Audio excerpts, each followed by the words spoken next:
Good morning. Thank you all for participating in our hair loss marketing webinar today. For those of you on the call that are new to Encompass, we are the leading experts for hair marketing solutions. Not only have we won over 50 international awards for our websites and marketing solutions for hair loss studios, but we have over a decade of data from close to 100 hair loss studio websites that we built, which allows us to make intelligent decisions for our clients' marketing strategies.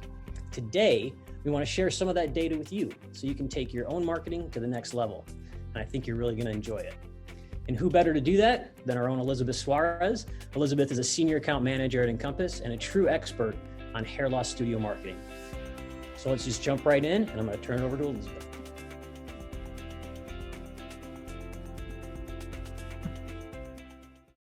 Hello, how's everyone doing?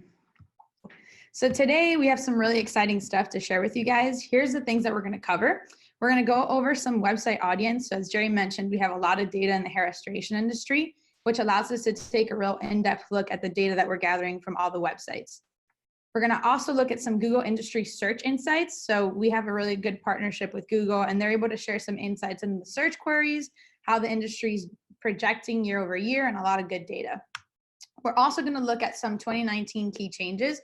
We talked to some of you about this, some of the feeling that things were changing in the summer months of 2019. So we're going to dive into that a little bit. And then we're going to announce the 2020 tactic of the year, a tactic that you all should be really focusing on in 2020. So let's get right into the website audience in-depth look. So obviously we're always thinking about who's the people that are coming to your website, who's actually converting, how are we going to strategize around these marketing campaigns. So in order to do that, we're going to look at data and see who are the people that are coming to your website. First, we're going to talk about some important website metrics before we move too far along. So the first thing, and a lot of you may know this, but sessions. So sessions are really important because it's the amount of time that somebody comes back to your website. So if you had 100 users to your website and users are coming back to your website, they're going to count under sessions. So repeat sessions are an indicator that somebody is looking for more research, trying to get more data, and that's a good sign.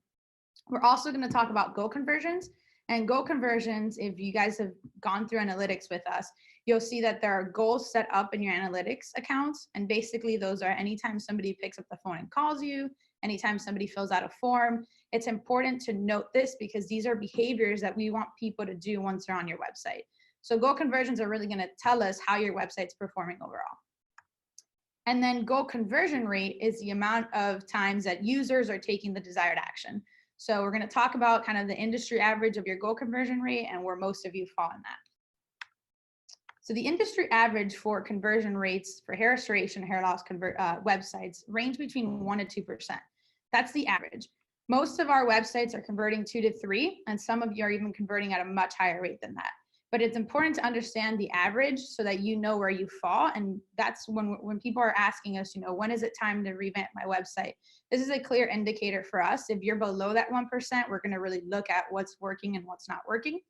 But like I said, most of you don't need to worry about that because you have really, really great websites and you're converting at above average in the industry. So let's take a look at sessions by devices. We talk about a lot the importance of having cross-device so that your website is responsive no matter what device people are coming to your website on. So you can see here that tablet is at a 7%. Tablets have decreased a little bit year over year because less people are using tablets as phones keep getting bigger. Desktops are at 27% and mobile is at 69%. So still mobile is king. A lot of the sessions are being initiated on a mobile device, and we'll get into that as far as how people are searching a little bit. When we're looking at conversion rate by devices, you can see that tablet is still at 1.37%. It's in the average, but it's the least converting out of the three. Then you have desktop at 2.30%. So desktops are actually converting the highest as far as devices that people are going on. This could mean a lot of things. We're talking about how people are using phones and desktops. Somebody can search you on their phone and then go to their computer and actually fill out a form. So there's a lot of different ability of somebody to go from a tablet to a mobile to a desktop. And if you have a responsive website, which I'm sure a lot, if you're working with us, all of you do, it's going to really impact the way that somebody can interact with your website. Now looking at gender sessions, you can see here that females are actually the most that are coming to your website and initiating sessions, that can mean a lot of things. I mean, as we talk about how women are doing more research in the industry, they take a longer time to convert, where men are usually quicker to just decide on where they want to go. So the window for men is a little bit shorter because they're going to do less sessions to your website, where females are going to have more of that research phase, come back, learn more about what you do and what solutions you offer. Now, the goal conversion by gender, and this will be really interesting to see, you're going to see that women are converting at a 2.505%, while men are converting at a 2.26%. So as I mentioned, it falls right in line. So though men are having less sessions, they're deciding much quicker that they want to come into the studio and do something about their hair loss. I know a lot of you already know that women have a longer time to convert and actually do something about their hair loss. And it's clear when we're looking at the data that the website's telling us. So now looking at a breakdown of sessions by age, you're going to see here that, and again, I know a lot of you are talking about that 18 to 24-year-old group. You can see that they're still the ones that are coming least to your website. The sweet spot's going to be the 25 to 34-year-olds, but there's a huge opportunity for the 18 to 24-year-olds, especially as we start thinking about them transitioning into that age group. Those are the people that are not starting to realize too much that their hair is thinning or they're losing their hair. And at 25 to 34, it's really when they're starting to see that big jump. So it's interesting to see, just as we start talking about our targeting and our marketing plan, just a breakdown of ages by session.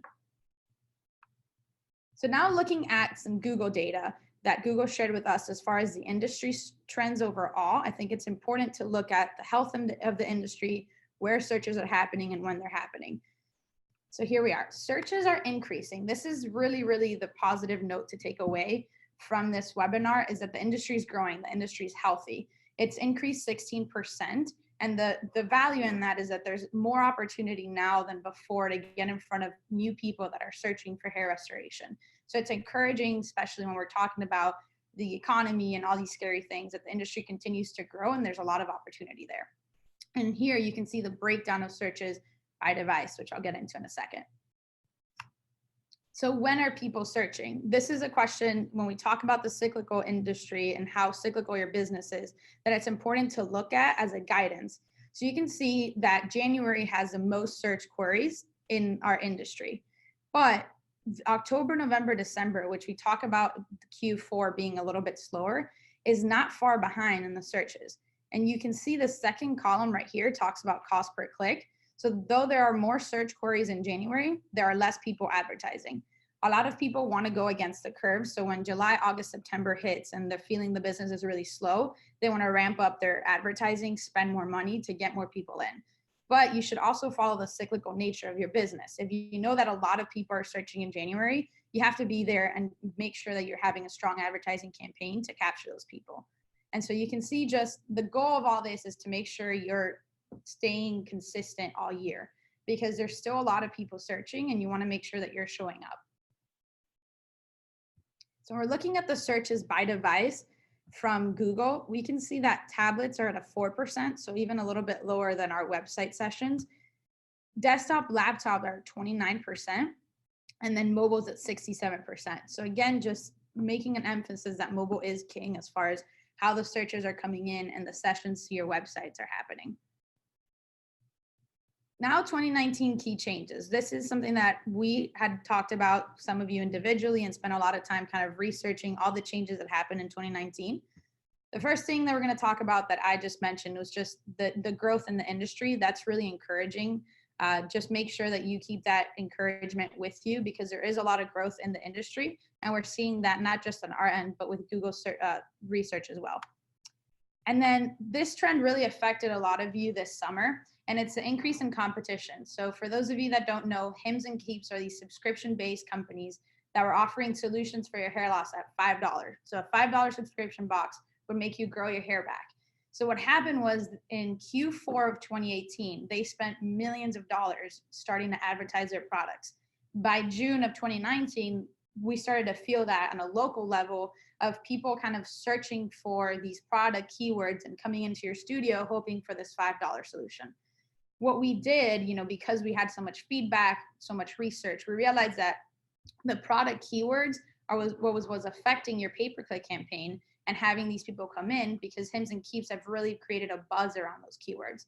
So we took those keywords out for all of us that are running pay-per-click with us. We took the keywords out, the product keywords, and we saw that affect the campaign in a positive way. And we started getting some good feedback saying the leads were more qualified that were coming in. So again, just knowing that change in the industry and be able to stay on top of it is really important for the success of your company. Changes to Google was something, Google did a lot of changes in 2019. The two that I'm going to cover really affect two things. Directly affect your organic traffic to your website, but also indirectly affect your pay-per-click campaign. And I'll get into that in a second. But the first thing that Google did was put a very high value on proximity to the searches. So for example, if you search top hair restoration studio, it's going to pull up the closest hair replacement studio to you, to the person who's searching, rather than the site that's most optimized for that city. So if you have really good on-site SEO, you're right outside a big city, you can probably show up for that. But Google's changed that. So it's like, how close is that person to your studio? That's how we're going to show the sites and the ranking organically. So that's going to affect a lot of organic traffic. I know some of you felt that drop in organic this year. This is one of those influencing factors because you were showing up for less searches when people were a little bit further away from your studio. The second thing that Google did was no-click searches. And this one is a really big impacting factor. For example, if you see here in the picture, somebody searches CNC hair system price. Instead of having to click through to a website to get their answer, they're getting their answer right there. It's averaging 3,600 to 6,000. And as we know, that's not always true for different hair systems because of the customization factor, and everybody's hair loss is different. But that discourages users from ever clicking to a website to get their answer. So that's going to drop organic traffic tremendously. The reason why this affects pay-per-click is because now, in order to show up for certain keywords and in order to show up for more people outside your backyard, you need to start spending more money. And a lot of people this year, competitors, started spending more money in pay-per-click. So we saw that cost per click go up year over year because of all these changes that Google is doing. And I talked to you about, 2020 and the big tactic that we're going to announce for 2020, and that's the year of video. 2019 had a lot of changes, and it was a great year for a lot of you. We kept increasing your business, and we saw more leads coming through. But in order to stay ahead of the curve for 2020, we really got to get online video campaigns going for you guys. Of course, the political season is going to have a huge effect on that, but I'm going to share some stats with you that will show you that it's not just the political, it's just that that's where you need to be right now, online video. First and foremost, video viewing is not what it used to be. 50% of TV viewership is nonlinear. I'm a huge fan of The Bachelor. I don't know if any of you watch that, but The Bachelor can air Mondays at 8 p.m. And I don't necessarily need to watch it at 8 p.m. on Monday. I can watch it at 9 p.m. on Monday or 11 a.m. on Tuesday. So it really doesn't, it changes the way that people are consuming video because of how easily you can access it after the air date. 31% of 18 to 49-year-olds are consider themselves light TV viewers. They're not going to be glued to the TV watching different things. This one is really important. So 35% of US households have never signed up or have cut cable. That number is projected to continue to grow. But even if you do have a strong TV campaign going, you're going to lose out on 35% of the people that are not even watching traditional TV. And of those ads that you are running, about 21% of TV ads are actually watched. And if you think about our own viewing habits, if you're watching TV, an ad comes on, commercial comes on, you're going to go to the bathroom, you're going to go get food, or you're going to get your phone and go on social media, go on YouTube. So you're consuming the media in a different way as the commercials come on. And there's a lot of value in online video, not just because of those stats, but in general. It gives you the ability to stay in front of your consumers in the way that they remember you the most. You can create that brand awareness, promote if you're having something in your studio, an open house. If you want to talk about a specific offer that you're doing for a specific month, you can do that through online video. And when you have pay-per-click display video, it's a full encompassing approach to your marketing. So you're open at every step of the marketing funnel, you're present, and you're kind of guiding the consumer through the journey. It really is a big awareness campaign to kind of push people down the funnel. And 1/3 of online activity is spent watching video. If you think about that, 1/3 of the time that somebody's going online, if you don't have an online video campaign, you're going to miss the opportunity to stay in front of them what they're really consuming. And this one is huge. Video marketers achieve 54% increase in brand awareness. Again, we talk about the value of video, of them actually being able to see what you're offering. And in our industry, being hair and feeling beautiful, video is the best way to communicate that all around. How online video works within Compass, I wanted to break this down for you guys because I know with, again, the political season, there's going to be a lot of people that are going to now start selling online video. And it's important to understand the differences and understand what you'd be getting. So with us, we always set up in-depth targeting options with anything that we do, you know, your geo, your demographic, you have behavior targeting. We can get into that after, but there's a lot of targeting options that we always make sure that we start your campaign with to make sure we're setting it up to succeed. Then we create a programmatic approach to online video. Everybody's budget is different. Everybody has a different marketing approach. So we sit with you and we make sure that if your budget is X, we're putting you in the best video platform. And if you have a good enough budget or a big enough budget, then we can do a programmatic approach, meaning it doesn't matter where that person is consuming that online video, we're going to follow the person, not the platform. After that, we really optimize around completion rate. So it's not just about impressions with us. We want to make sure that we're optimizing the campaign around the people that are completing your ad, especially now with how many options people have to skip ads. When somebody completes your ad, it's super relevant. That means that the ad spoke to them. So we want to make sure we're optimizing our campaign around that. And then finally, we're going to give you that peace of mind that you're not going to be shown on some sketchy website or a website that you don't want to be on your brand associated with. You're going to get really high quality inventory, high quality impressions. So that's a security and safety and your peace of mind. There are three main elements of online video. So we're thinking about the concept of what online video is. We can break it down into three main elements: advanced TV, pre-roll, and YouTube. I'm going to get into advanced TV in a second, so I won't spend too much time on it now, but it really is a catch-all term for the things that are not viewed through a television device or directly through cable or satellite. Pre-roll is kind of the oldest form of online video. It's been around for a long time. It's basically if you're on ESPN.com watching a highlight and an ad comes on right before that, that's pre-roll. Mid-roll is also considered pre-roll. It's now happening more and more where you're in the middle of watching a video and then an ad interrupts what you're watching. It's pre-roll, mid-roll, same concept. It's websites that people are consuming videos on and we're following them around and showing the video. And YouTube is very similar to pre-roll in the sense of how the ads are ran, but it's specific to YouTube's platform. YouTube also has a lot of cool targeting features. So we can target people who have watched videos that are similar, you know, if they've watched hair system placement or hair loss solutions, any video related to what we do, we can show them our ad in that too. So there's a lot of cool things you can do with YouTube. With advanced TV, there are three things now included in advanced TV. Connected TV or OTT is what a lot of TV stations are starting to knock on local businesses and saying, hey, we can run your OTT campaign. It's important to understand that when they're doing that, it's really just a piece of the puzzle that they're selling you as far as advanced TV, online video. Connected TV, you can think of something that goes on top of your TV. In theory, when TVs were long and thick and big, but now they're Rokus, they're Fire Sticks, they're Apple TVs. They're the things that you plug into your TV and you get through that system. TV Everywhere is your CBS All Access, your ABC Goes, your NBC Go. So think of apps that you can download on your tablet, on your mobile phone, and you can watch it wherever you go. So you're taking the TV everywhere. And then finally, video on demand.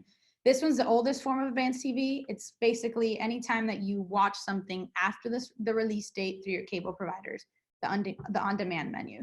So it's been around for a really long time, but this is kind of the breakdown of when we talk about advanced TV, what it includes in there. So obviously there's a lot of different options, a lot of different ways that you can get in front of consumers. The most important thing is making sure that you have someone at the center of it all that understands it. And that's where we come in. We take the stress out of that for you and make sure that we're putting you where you need to be and what's best for your budget and for your marketing plan. So in summary, men and women are converting at different rates. So it's important that we're implementing strategies for both. And that's really the cool thing about digital is that you can have a separate campaign for men and a separate campaign for women. And for a lot of you, that's what we're already doing. We're having different campaigns target different men and women because we want it to relate to them specifically. mobile is still king. There's still the majority of people that are coming to your website, initiating sessions, even during the research phase, are coming through a mobile device. So again, we want to make sure that the pictures that we're using on the website, that your website's responsive and all that good stuff, because that's how people are consuming the media now. Search queries are growing. And this one's, again, the most encouraging thing about this webinar is that the industry is growing and there's a lot of opportunities still out there and it continues to grow. So making sure that we feel good about where the industry is going is a great thing. And then huge opportunity for video. I talked about the 2020, the year of video. There's a lot of dollars that are going to be moved from a lot of different competitors into online video, and we want to make sure we don't stay behind. There's, you know, the hair clubs, the Bosleys, even the Hims and Keeps have all shifted budget into online video, and that's where people are consuming the media. So if we're not there, then we're missing out on a big opportunity. And it doesn't have to be a scary amount of budget. So we can talk about that offline if you guys want to reach out to me and we can talk about that separately, but it doesn't need to be a huge budget in order to be present in online video. And then finally, the 1 to 2 average conversion rate for hair restoration websites. It's important for us to know that because I think a lot of times we're questioning, you know, how are you guys will come to me and it's like, how am I performing compared to the industry? And just know that most websites are converting 1 to 2% in the industry. So when you're above that 2% mark, it's fantastic. And again, this is for all websites. So that's not a breakdown of your pay-per-click or direct or organic. It's taking the average of all sources of traffic to your website. But overall, I mean, we can talk about all these things. It's important for us to remember the 5 foundations of your hair studio in order to succeed. Internally, we talk about building a house. You know, when you build a house from scratch, the foundation, this is it. So in 3-10 years, when you're tired of your kitchen, you can remodel your kitchen, you can add a bonus room, finish the basement. That's your online video campaigns, your social media campaigns, your display campaigns. But fundamentally, you have to make sure that you have a great website, you're doing citation services, you have a good pay-per-click budget, and you're staying ahead of when the changes are happening with Google and things like that. You're increasing your pay-per-click budget. You have a good drip campaign, which I know the majority of you do. And overall, the synergistic marketing plan. Allow us to be your partners to make sure that your marketing plan, not just in the digital world, but overall, makes sense and it's flowing. You have to have synergy to your marketing plan in order to make that happen. So that's all I had for you guys today. You can actually have, if you want to submit some of your questions, you can, in your chat, fill out some questions and it'll be sent to us. But I thank you guys for coming. It's a quick webinar. I wanted to get you guys, we're going to be doing a lot more of these this year. So I'm open to feedback after this. If you guys want to hear a specific topic that we want to cover next time, let us know. So I see one question. It says, what are the next steps to run online video? So the next steps to run online video, like I said, would really be to start talking about your budget, and your budget's really going to decide where we want to go. Usually at a lower budget, we're going to start with a YouTube campaign and start running there. And then as you increase your budget, we can put you on a pre-roll advanced TV campaign. But YouTube would definitely be the first place that we want to go on. We'll talk about what video makes the most sense to run. If you don't have a video, we'll talk about that too. And then we can go from there.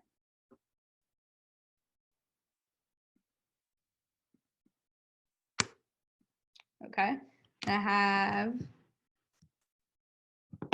so it said, this one's very similar. It says, if I don't have enough budget to run a multi-level online video campaign, where should I start? And like I mentioned, YouTube would really be the first place to start. It's a great place that with low budget, you can do a lot for. There's a lot of cool things and cool targeting abilities in YouTube.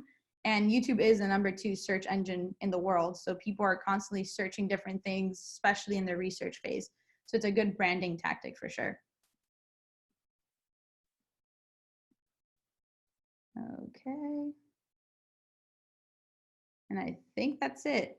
Well, if you guys have any questions after the fact, then we can definitely shoot me an email and I will answer. Give me a call. You guys know my number and my phone number, and my email. Just know that we're ready to show your strengths to the world when you are. We're here whatever you guys need help with, just give me a call. We'll walk through it together and we'll discuss your next level for 2020. So thank you guys.